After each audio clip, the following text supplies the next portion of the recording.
everybody. Can you hear me? I'm going to hope this works all right. Thank you for that very nice introduction. As many of you know, I've been seeing and evaluating patients with chronic fatigue syndrome for many, many years. And with the onset of the long COVID epidemic, we've hoped to shed some new light on this very ancient problem. So I have some prepared slides, and then I'm going to make some off-the-cuff remarks afterwards. After all these years, things are pretty much the same. I've been in practice 30-plus years, and the initial case definition of this illness pretty much still stands with some minor changes. Generally speaking, what we call now ME/CFS, chronic fatigue syndrome, is mostly, I'd say 70% of cases, preceded by a viral or indolent bacterial infection. Why it is that in certain patients symptoms persist for years afterwards and other people get over it is still a large unknown. But it's thought to be that people who get ME/CFS first come down with viral infection, usually upper respiratory, and sometimes gastrointestinal symptoms are the prominent features of this. Later on, we find that, based on laboratory testing, that some of these acute viral infections lead to autoimmune sequelae. So you have things like you clinicians are well aware of low-level positive ANA tests, thyroiditis, and other signs of autoimmune illness. And this is thought to be because the immune system, in trying to fight the active viral illness, makes antibodies and cross-reacts with some what we call autoantigens. So thus, there's a low-level autoimmune reactivity that's going on. Now, as I said, 70% of cases we believe are caused by an acute viral illness, but in some minority of cases, there's a hormonal dysregulation that can prompt this. For instance, some patients after treatment with Graves' disease or postpartum or at the time of menopause will spark the onset of ME/CFS.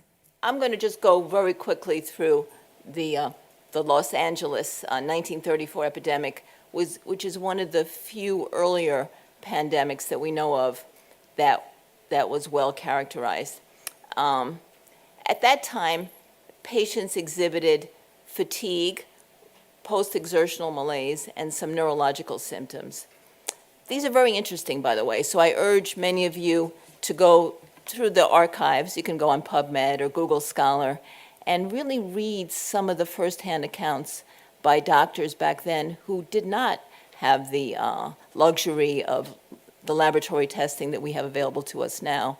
They really went in there, and pulled up their shirt sleeves and interviewed patients and tried to get, like medical detectives really, and did the best they could with what they had.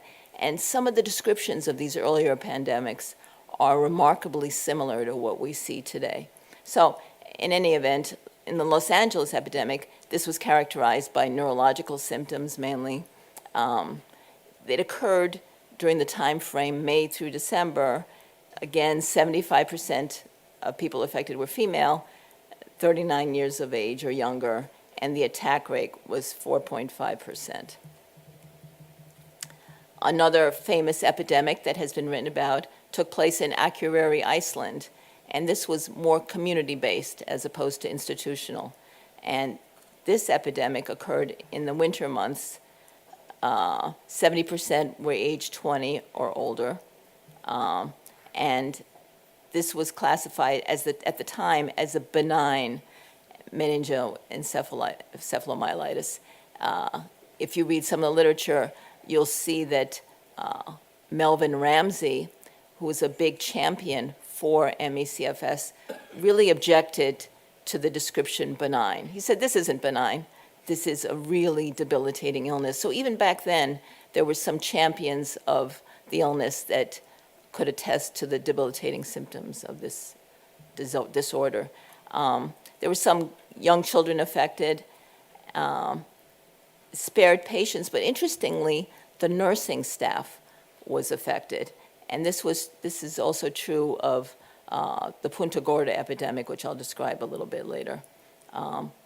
And this epidemic was clinically characterized by fasciculations, muscle fasciculations, and diminished concentration and photophobia. So we see here a lot of neurological symptoms being described, which is in somewhat contrast to what we see today, where people, when they describe ME, they talk more about sore throats, glandular swelling, cognitive deficits, but we don't hear as much, I think, which may be an oversight, it's hard to say, about neurological symptoms. And then the other interesting thing that was described in Iceland and also in Punta Gorda were some laboratory findings that, frankly, I don't see that much in ME/CFS or even in long COVID, which are the atypical lymphocytes, glucose imbalance, and EMG abnormalities. London had a similar epidemic in 1955. It was institution-based, occurred between July and November. Punta Gorda, Florida, that I'll go into in a little more detail in a bit, was mixed institution and community-based and occurred between March and June. Again, 74% female prevalence, and patients affected were 20 to 49 years old. In 61, there was an epidemic in upstate New York, which was institution-based, this time all female, and a 37% attack rate. Many of you know or are familiar with the Lake Tahoe epidemic in 84, 85. And this time, by then, there were more laboratory testing available than in previous epidemics. And elevated EBV titers were noted, abnormal T-cell ratios. Unfortunately, sorry, Beth, the CDC did not investigate as thoroughly as was hoped. And the people involved, including Dan Peterson, asked that investigators come and really investigate this epidemic. And apparently it was kind of a cursory job, and at that time, really not enough was done. One hypothesis that I found interesting was, as one of the causative factors, was the green algae in Lake Tahoe, whether that had anything to do with the onset of the illness. So the sequelae that were seen back then in some of these previous epidemics are somewhat similar to what we see now. Sequelae, or in addition, what we call comorbidities. Irritable bowel syndrome, dysbiosis is common. Some of the earlier descriptions of the Punta Gorda epidemic and Royal Free Hospital include descriptions of palpitations and insomnia and other symptoms that sound much like what we call now orthostatic intolerance and POTS. So even back then, there was some hint of some of the comorbidities that we have now better characterized, mast cell activation syndrome and some others. Unfortunately, we face similar problems now. The prevalence of what we call ME/CFS is really not known. There's some estimates in the U.S. of more than 3 million people affected, but we really don't know in rural areas in particular, and I believe in the middle part of the country, and I'm sure the same is true here in Portugal and other parts of the world. The underserved communities, we really don't know what the prevalence is because the clinicians are likely too busy to really take the time and understand in detail what's going on with their patients, who may unfortunately often be mislabeled as having some psychogenic illness. And so I believe that the rural and the Midwestern parts of the country, in our country, are underrepresented by epidemiological statistics. And once again, certain ethnic groups, African American, Asian, and American Indian people, I think are somewhat underrepresented. And the illness may indeed be more prevalent in those groups. Now, I'm just going to go into a little bit of detail because I found this interesting as time went on after I did these slides. The royal free epidemic took place in 1955. And once again, it affected the medical staff, less the patients. So you had about 70% of the medical staff affected with a serious upper respiratory, gastrointestinal, fatiguing, neurological illness. And they had to close the hospital down because there literally wasn't enough staff to take care of the patients. Again, the female prevalence was there. This occurred in the July, spanning the July through November timeframe.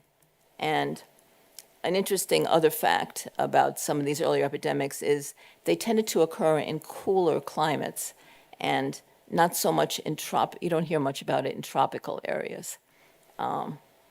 Some theories include the fact that ironically, under less sanitary conditions, infants or babies are exposed to a lot of viral illnesses and gain immunity early on.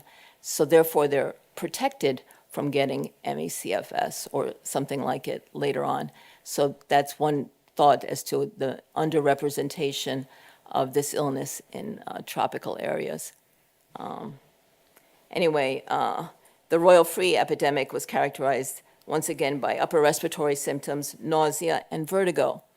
Now, I found some interesting differences. Diplopia, double vision, neck stiffness, and tinnitus, which I think we see some of now in long COVID, were some symptoms that were, I think, a little more unique and not so commonly seen in ME/CFS as we know it today, but were described in the earlier epidemics. Similarly, no more slides.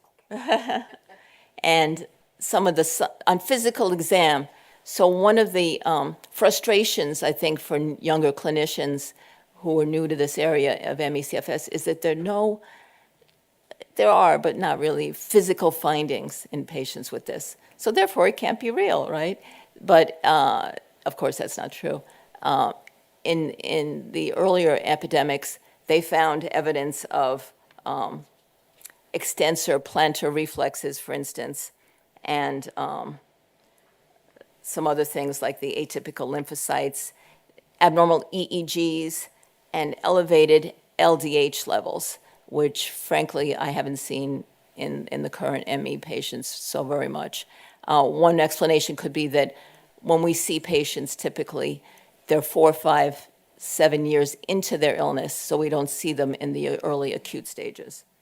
I'll just take a moment to mention other pandemics over the centuries: the Spanish flu in 1918, Asian epidemic in 1957, the Hong Kong flu in 1968, swine flu, and SARS, of course, in 2003.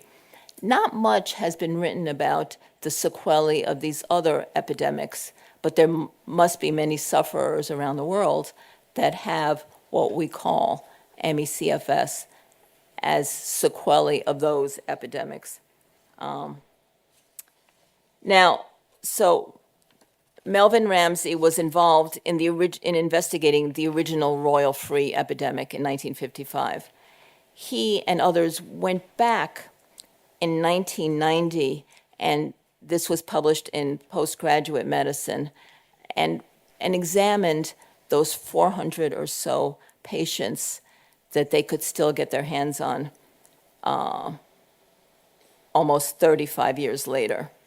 And they found that in some cases, those patients who initially got ill in 1955 recovered, and in some cases they had a relapsing, remitting course, which we still see today in our ME patients, and then some people didn't recover at all.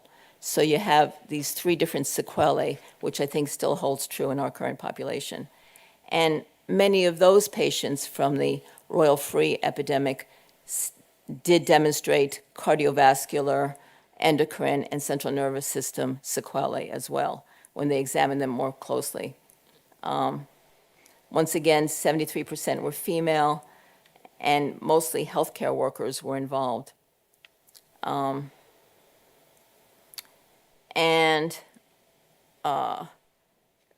Relapses were common and were brought on mostly by stressful situations, another new viral infection, or by vaccinations. So in closing, I want to just mention, as many of you are aware, long COVID now brings us, the only silver lining I can think of is that it brings us an opportunity to study the immediate sequelae of a serious viral illness. The differences between long COVID and ME/CFS, the main difference, I would say, is the potential for organ involvement in long COVID.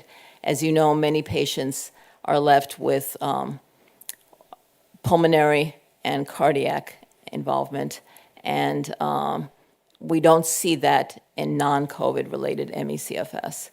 And there may be some other subclinical entities that differentiate long COVID and ME/CFS, such as the microclotting, which is often very difficult to demonstrate clinically. Long COVID is also undergoing somewhat of a transformation in terms of case definition. How do we define long COVID? Is it 3 months after getting COVID? 6 months? We really haven't arrived at a complete definitive answer, although a lot of clinicians feel that persistence of fatiguing symptoms 3 months after acute COVID infection qualifies as quote-unquote long COVID. So a lot of clinicians have adopted this long COVID sequelae as kind of a way out, because when patients ask, do I have long COVID? No, you have maybe the sequelae of long COVID, because branding somebody with that can be kind of like a lifetime sentence. So we're still in the investigative stages of categorizing people with the sequelae of long COVID. And of course, I think many of those patients are going to have similar long-term, the natural history is going to be similar to what has been described in these previous epidemics.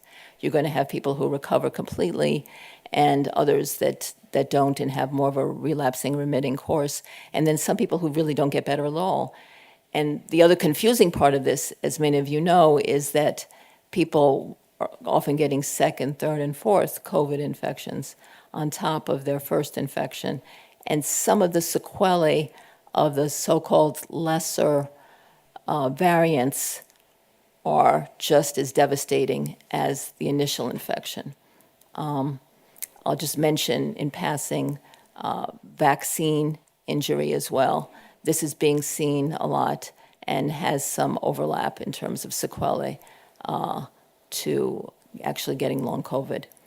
So in summary, we've had epidemics very similar to what we call ME/CFS for many, many years, at least a century in the literature, but there may be even more that we just don't know about, underrepresented, again, in rural areas and in minority ethnic populations. But I think COVID and long COVID now gives us the opportunity to really investigate from the beginning what are the sequelae and how we can potentially prevent some of the serious debilitating effects of this illness. Thank you very much.